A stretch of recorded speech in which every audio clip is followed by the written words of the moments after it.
gagaling sa'yo.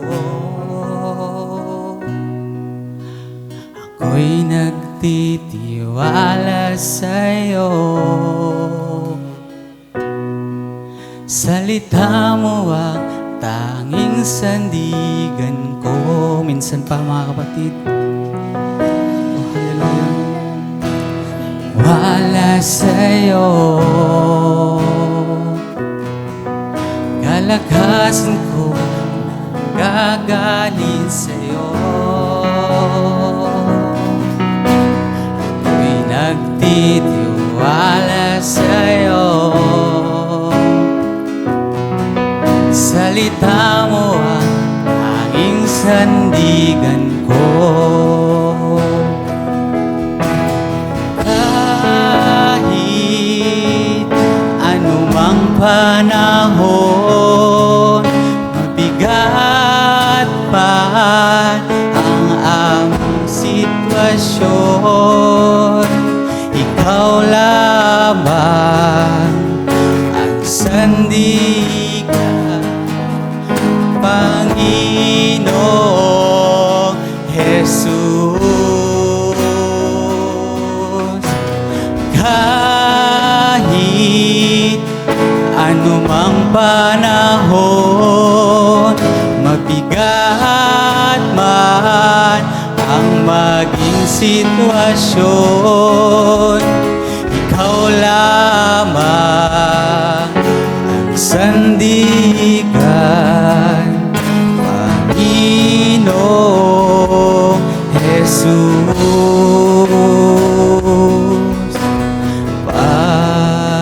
Pag-ibig mo ay sapat, awa mo'y para sa lahat. Kahit ako'y nagkulang, salita mo ang tanging sandigan ko.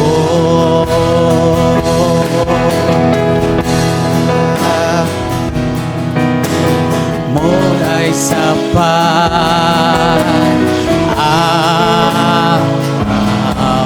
para sa lahat.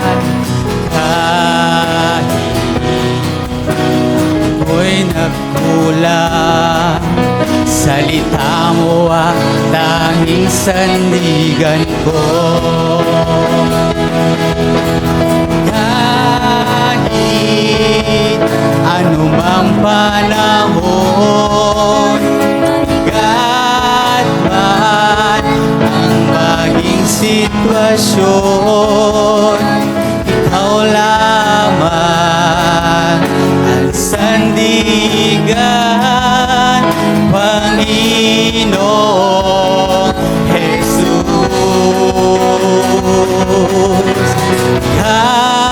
Kahit anumang panahon, gat man ang maging sitwasyon, ikaw lamang ang sandigan,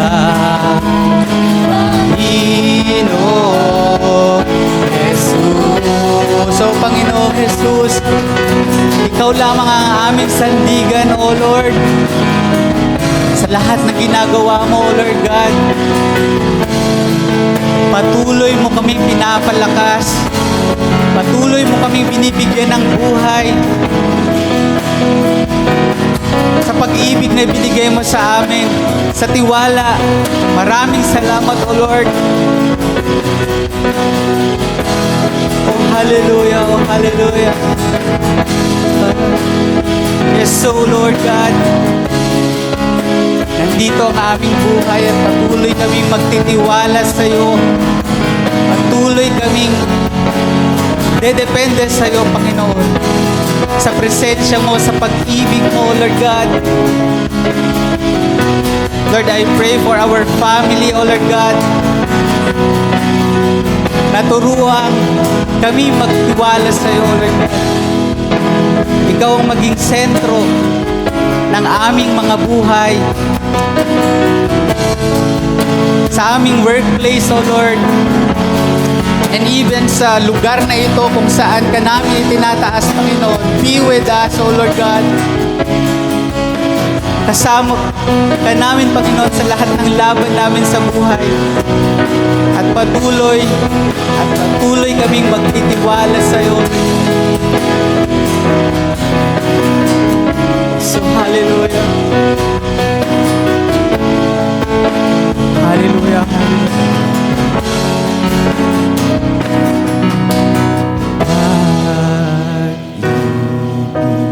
Pag-ibig mo ay sapat. Come on, church. Awa mo'y para sa lahat. Kahit ako'y nagkulang, salita mo ang tanging sandigan ko.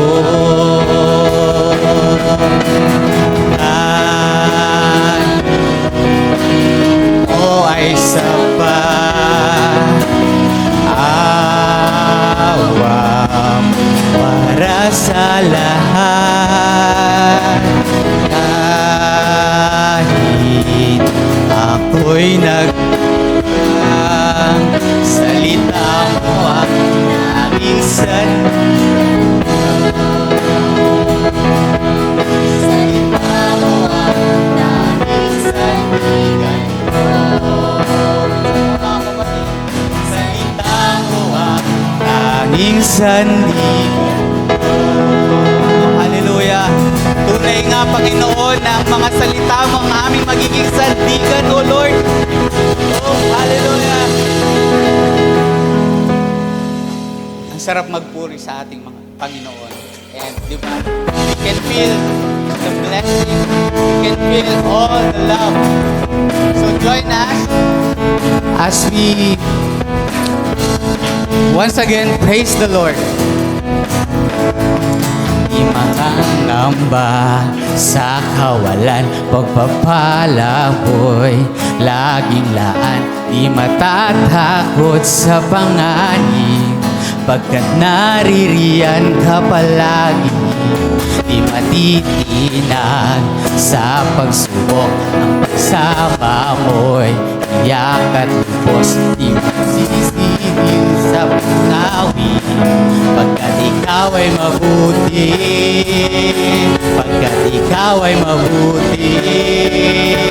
Ikaw ang aking pastol, hindi nagkukulang. Sapat na at higit pa, biyaya mo'y sagana at umaapaw. Sapat na at higit pa, sapat na sa lahat kong higit pa sa lahat kong inaasahan. Wala nang ang mailim pa, pagkat ika'y sapat na. Ika'y sapat na at higit pa. Maaari ko bang anyayan ang lahat na tayo magkamayan at sabihin, God bless you, kapatid.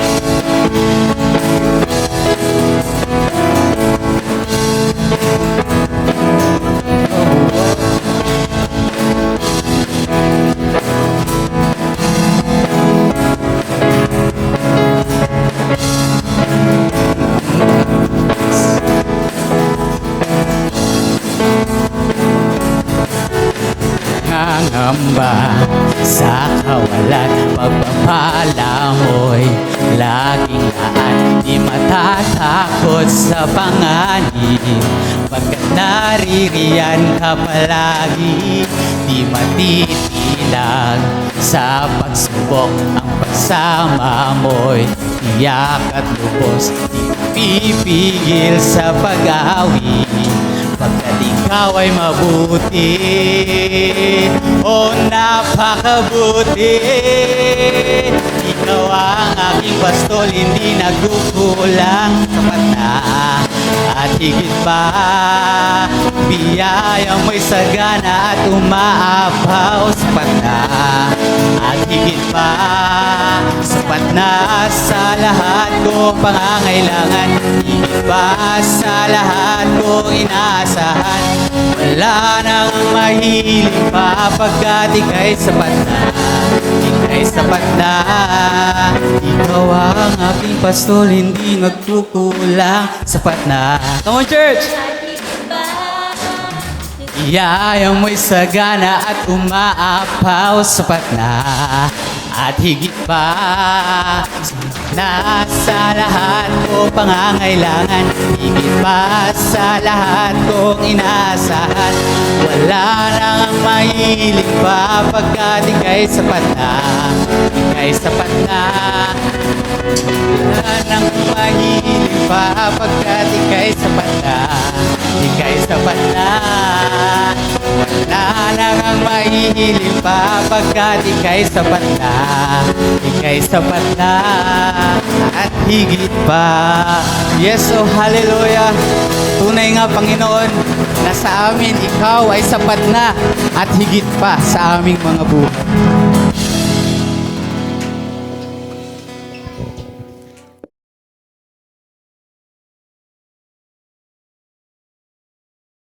Hello TM friends and family. We are happy to see you once again in our service today. Ngayon po is a special day for our country as we are celebrating Araw ng Kalipingan or Day of Valor po. Ano po ba ito? Ito yung we remember the soldiers who died in the fighting in Bataan po during World War II.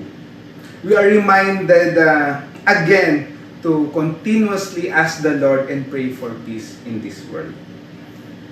At the same time po, coming from a long weekend last week, ngayon po we are also looking at a semi-long weekend. Kasi holiday po today, and meron po sa atin na magte-take ng day of tomorrow para tuloy-tuloy po yung long weekend. And I invite you po as part of your long weekend plans po, join us in our Sunday service po dito sa Makati Central Business District. We are excited po to see all of you in person sa aming Sunday service. So before we proceed po, let us begin with a prayer. Our Father in heaven, we come today with gratitude for your presence in our lives. We worship you, Lord, today in this service, and we pray that your name will be honored today. Thank you, Lord, for giving us this day once again to worship you. We pray that today, Lord, that the conflicts would turn into peace and that you sustain and protect the innocent. We pray for all of this, Lord, who will come to watch this stream. We pray that you will meet them in their specific time of need. We pray for your peace that guards our hearts in this time of difficulty.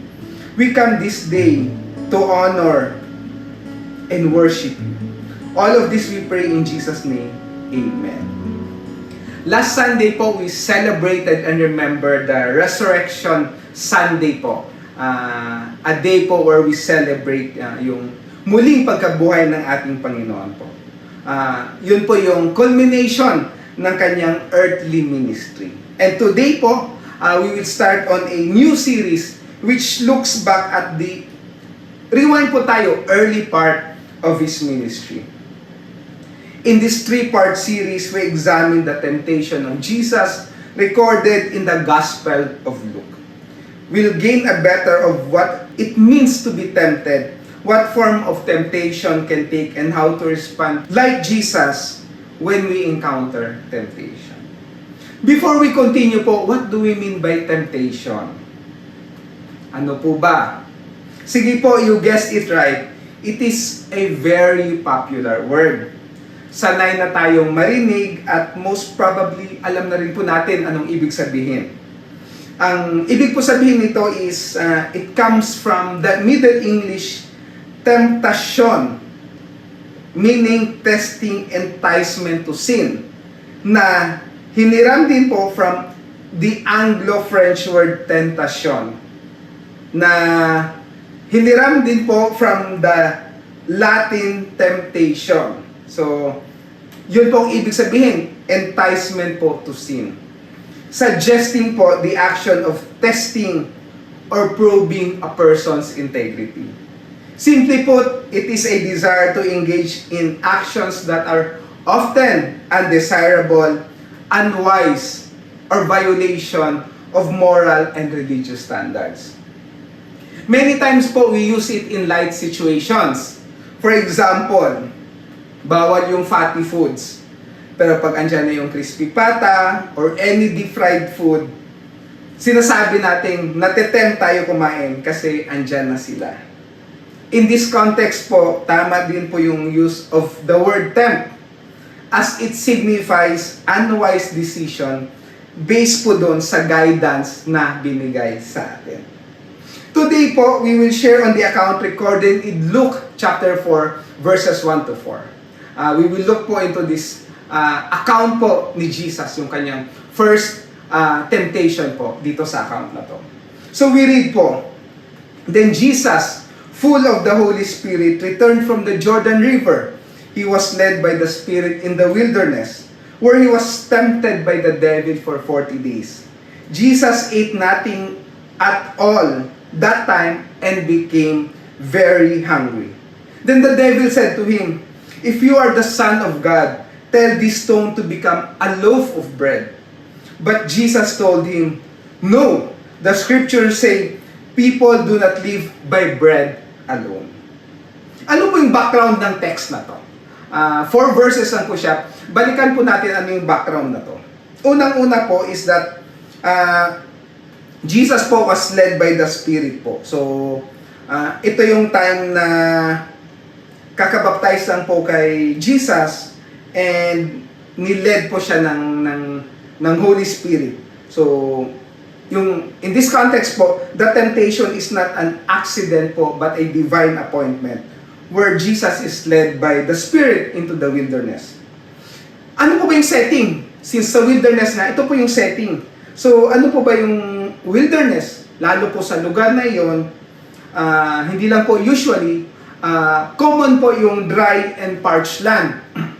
As opposed po dating dito sa tropical country po, like sa Philippines, may dry and wet season po. So, may mga times po na basa talaga yung lugar natin. Pero sa lugar po na yon, mas mahaba po yung dry. Kaya yung setting po nun, very, yun, parched nga yung lupa. And ano ba yung nangyari doon? Jesus was on a 40-day fast. Jesus eats nothing during this time, experiencing severe physical hunger. Gutom po. 40 days ba naman na hindi ka na kumakain? And ano ba yung first temptation dito sa kanya? The devil challenges Jesus saying, if you are the Son of God, tell this stone to become bread." And ano po yung response ng Panginoon? Si Jesus po, kinote po yung sa Deuteronomy chapter 8, "It is written, man shall not live on bread alone." Ano po ba yung kahalagahan nito? Jesus refuses to use his divine power for personal gain or to satisfy immediate physical desires, relying instead on God's word. Yun po yung key context po sa account na yun. Now po, puntahan naman po natin verse by verse. So, sa verse 1 po, bago po itong chapter na to, mababasa po natin sa Luke chapter 3 that the Holy Spirit came upon Jesus sa kanyang baptism. Kaya sinabi natin kanya, he was led by the Spirit. We can say certainly that Jesus lived this life and performed this ministry as a Spirit-filled man, choosing not to rely on the resources of his divine nature, but willingly limiting himself to what could be done by the guidance of God the Father and empowering of the Holy Spirit. Sa verse 2 po, he ate nothing. So wala po siyang kinain. He was hungry. Gutom po siya. To tempt a man with food who had fasted for 40 days would seem almost unfair. So, anong to tempt? O yung to ano ba? Yung light lang nga, yung asalin mo yung taong gutom with food, hindi po fair yon, hindi po tama yon. Yet the Father allowed it because He knew Jesus could endure it. God would never allow us to be tempted beyond our ability to resist, sa 1 Corinthians po. The fact po that Luke po, the physician, noted that he was hungry is important. So, si Luke po, isa po siyang doktor. So, yung highlighting po yung physical aspect of hunger is key po dito. such a long fast, renewed hunger often points to a critical need for food. Hindi nyo man po kailangan maging eksperto na pag matagal po tayong hindi kumain, kailangan po natin ng pagkain. Jesus was beginning to starve to death. Obviously nga, 40 days nang hindi kumakain si Jesus. Tandaan po natin that Jesus po is fully human din po and is under that natural processes that man experience. Physical hunger is one of them. And probably po, one of the essential needs of man. So verse 3 po, anong mababasa natin dito? The devil said to Jesus, "If you are the Son of God," this could be more accurately translated, "You are the Son of God." Satan didn't suggest doubt about Jesus' identity. Sigurado po siya, wala pong pagdududa doon. Ang ginawa po ni Satan is that he challenged Jesus to display his identity. The temptation was basically this: since you're the Messiah, why are you so deprived? Do a little something for yourself. Or use your power to end the suffering you are putting yourself through. Satan enticed Jesus to use the power of God for selfish purposes, para mabusog siya that very moment.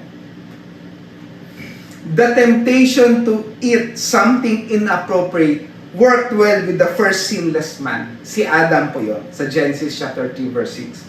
So the devil po, inisip niya rin to try it on the second sinless man, si Jesus. Ano po ba yung pattern dito? This verse po gives the simple pattern on temptation. Satan appealed to a legitimate desire within Jesus. Obviously, ano yung desire na yun? The desire to eat and survive. Sino po bang walang may gusto nun? 40 days na pong hindi kumakain. And ano po, second pattern dito is that Satan suggested that Jesus fulfill this legitimate desire in an illegitimate way. So, legitimate po, tama po yung nagugutom, pero yung temptation po ni Satan is that ma-accomplish po to using illegitimate means. Tuloy po natin sa verse 4. Ano yun naman yung sagot ng Panginoon?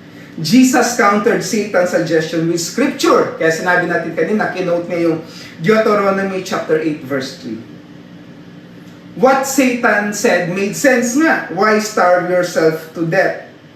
But what is written makes even more sense.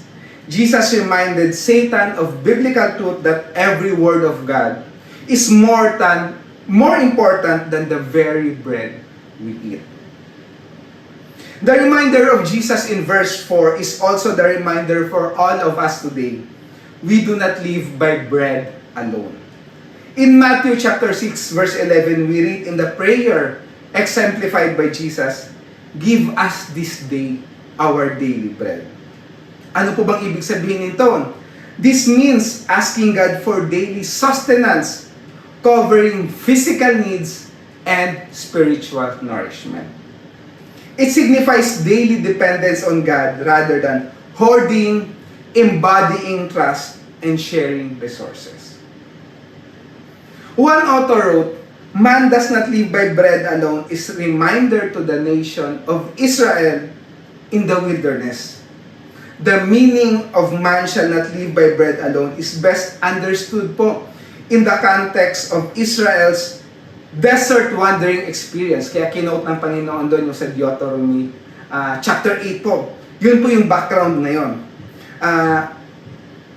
After years po as living in the wilderness, yung nakaalis na po yung bayan ng Israel sa Egypt, the people po prepared to settle down in their own land kasi pupunta na nga sila sa promised land. God addressed them through Moses in the opening chapters of Deuteronomy. Sa first 6 chapters po ng Deuteronomy, the Lord reminded His people of everything He had done to care for them in the past. So, yung opening ng Red Sea, yung protection sa kanila, niremind po sila ng Panginoon doon.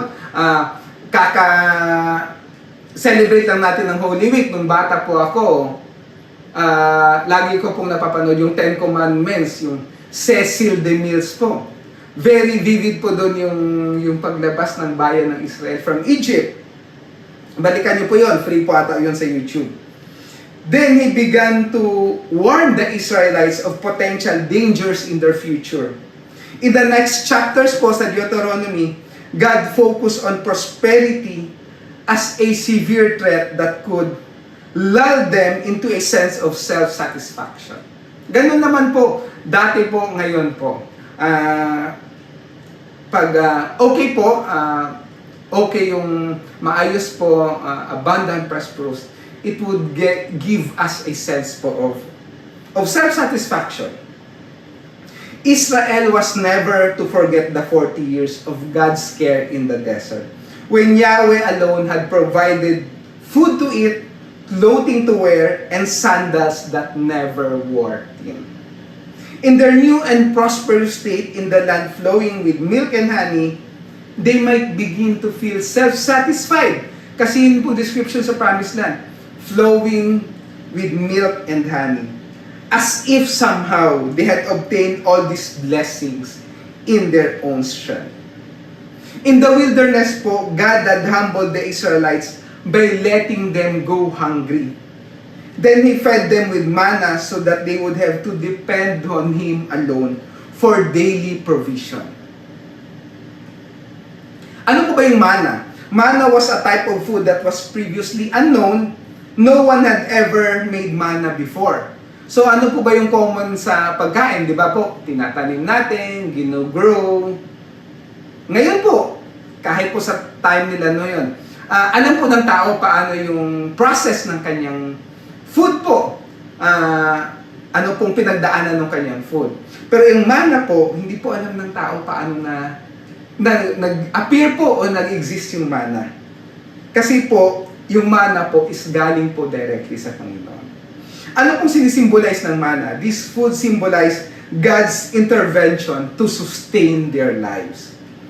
If they try to provide for themselves by hoarding manna for the next day, the food always spoil. Matatandaan po natin yung sa story na yon. Ang kailangan po nilang i-store po is yung enough lang po for the day.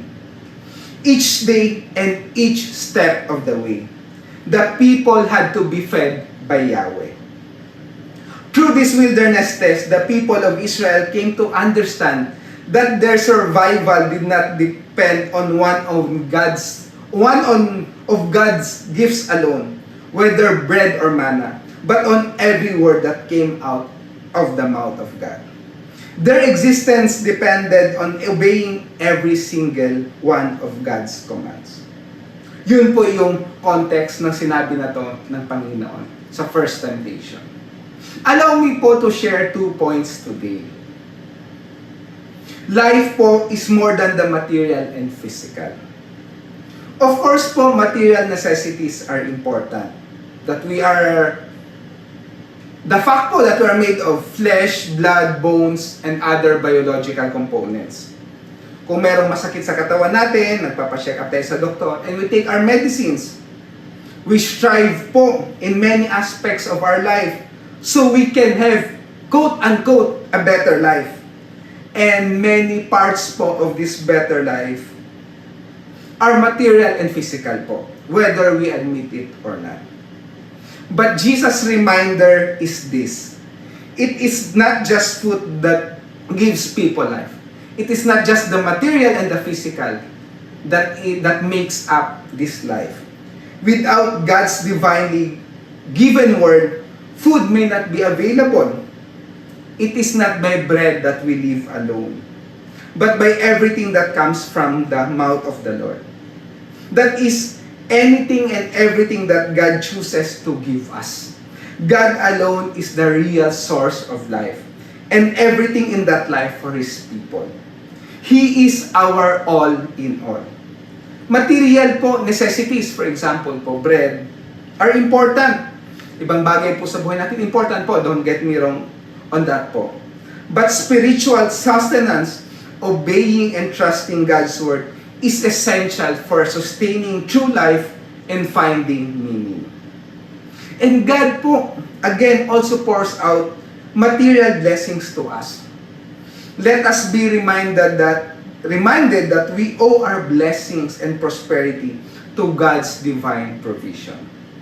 When we're hungry po or experiencing some kind of deprivation, we must depend on God to meet our daily needs and remember to obey His word. And when life is good po, and we're feeling prosperous and blessed, #blessed po, we give thanks to the Lord our God. For it is He who provides us with the ability to obtain wealth. God our Father gives every good and perfect gift, as we can read po in James, and every spiritual blessing in Christ. Nasa Ephesians po siya. And pangalawa po na point today, fasting as a spiritual practice. In real terms po, how can we be reminded that life is more than the physical? The concrete and doable answer is that we can develop fasting as a spiritual exercise. I know po, meron na sa atin gumagawa nito once or twice a year o baka mas madalas pa para sa iba. This is an area for improvement po, I confess, even for me. When we fast po, we are denying the physical in order to grow the spiritual. It's an intentional act of saying to ourselves and to God, I am going to deny myself what I need and want because I want God more and know that He will provide whatever I need. A writer from Campus Crusade po shared that Bill Bright po, yung leader nila and founder, shared the following benefits of fasting. Una po, fasting is a biblical way to truly humble ourselves in the sight of God. Pangalawa po is that fasting enables the Holy Spirit to reveal our true spiritual condition, resulting in brokenness, repentance, and a transformed life. And pangatlo po is that our confidence and faith in God will be strengthened. We will feel mentally, spiritually, and physically refreshed. Fasting is a way God's people have humbled themselves before Him. Si Jesus po, si David, and many other followers of our God have gone without food for a little while to worship and pray to the one who supplies all our needs. Amen po. As we close today po, what do we need? Tanong ko po yun. What do I need? What do you need po? In this economy po in challenging times, ang dali po ng sagot. Many po, if not all of us, have a lot of needs. Obvious needs. It is easy to be disheartened and feel lost in the news every day. And not only in the news, we experience them every day. But let us be encouraged by the example of Jesus in resisting the temptation. We too, by following His word and holding to God as our ultimate hope, we are promised that He will supply all our needs according to His glorious riches in Christ Jesus. Let us encourage po by this song as we close today. You are my strength when I am weak. You are the treasure that I seek. You are my all in all. Seeking you as a precious jewel, Lord, to give up, I'd be a fool. You are my all in all. Taking my sin, my cross, my shame, rising up again, I bless your name. You are my all in all. When I fall down, you pick me up. When I am dry, you fill my cup. You are my all in all. Jesus, Lamb of God, worthy is your name. The Lord bless you and keep you today. See you po next time here in Thy Marketplace.